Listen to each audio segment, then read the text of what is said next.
Hi, I'm Kerry Lord from TOFT. This video forms part of a series to accompany the Edwards Crochet kits, patterns and books.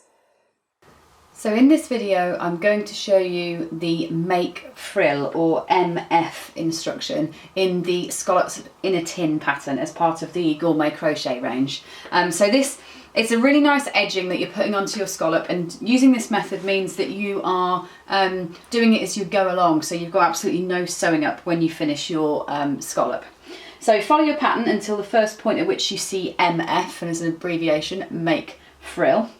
And the wording is fold piece so that the insides of the next stitch and the previous stitch meet. So if I've got my next stitch is my stitch here, and my previous stitch is that one that I've just worked, so the one that sits right at the bottom of the hook. So I'm going to fold it in half like that, and then I'm going to work those two stitches as one stitch, so that stitch there and right the way through the one that I've just worked in one movement. So I've got my hook through both stitches.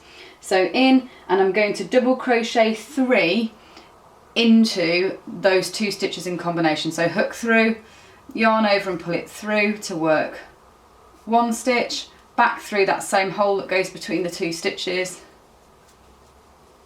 2 and a third one, and then I'm going to slip stitch into the same stitch. So into that same hole again, I'm just going to slip stitch. So in, through and through that loop, and what that does is it creates a lovely little frilled bobble on the side. What you're going to do then is continue round your round, so you'll be crocheting into the next stitch that you would have done naturally, which is going to be that one there. So you'd double crochet again for a while, obviously following your pattern as instructed, and when you get to the other side, what you'll be doing is repeating the same thing.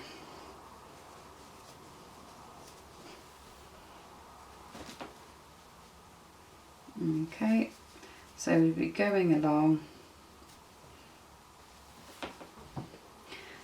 and folding it again, and then working that same thing into those two stitches there. So 1, 2, 3 and a slip stitch, and then turn your work again and carry on the back of the round. So what you're doing is you're starting with a really big round, and you're basically decreasing by removing those stitches on either side and continuing to then crochet around this central round.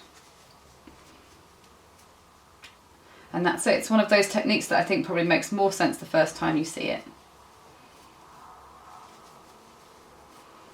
There we go.